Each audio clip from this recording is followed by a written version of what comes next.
Bat হাতে করেছেন নিজের অষ্টম সেঞ্চুরি। শ্রীলঙ্কার মাটিতে বাংলাদেশও পেয়েছে কাঙ্ক্ষিত জয়।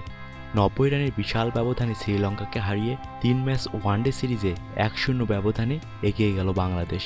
স্বভাবতই দলের হয়ে সর্বোচ্চ 127 রানের অনবদ্য ইনিংস খেলার সুবাদে ম্যাচ সেরা হন তামিম ইকবাল। দলের এমন জয়ে বড় রান করার সুযোগ কাজে লাগাতে পেরে বেশ খুশি তামিম।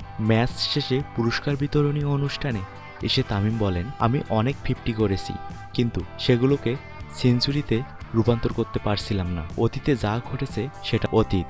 আজকে সুযোগ পেয়েছি দলের হয়ে ভালো কিছু করার। আমি দলের হয়ে রান করতে চাই এবং দলকে সাহায্য করতে চাই। 2013 সালে তামিম ইকবাল সেঞ্চুরি করার পরও ম্যাচ হেরেছিল বাংলাদেশ।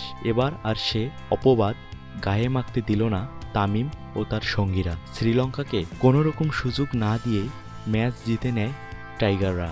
যদিও পায়ের চোটের কারণে ফিল্ডিংয়ে নামেনি তামিম, তার বদলে ফিল্ডিং করেন শুভাগত হোম। তামিম বলেন, 45 ওভার পর্যন্ত ব্যাট করা আসলে সহজ কাজ নয়। আমি মাথা ঠান্ডা করে সিঙ্গেল নিয়ে রানের চাকা সচল রেখেছিলাম। সেঞ্চুরি করেও সাকিবের প্রশংসায় পঞ্চমুখ তামিম। সাকিব যেভাবে ব্যাটিং করেছে এক কথা অসাধারণ। আমি জানি যদি আমি 135 বা এর কাছাকাছি করতে পারি তাহলে দল 300-র বেশি করতে পারবে।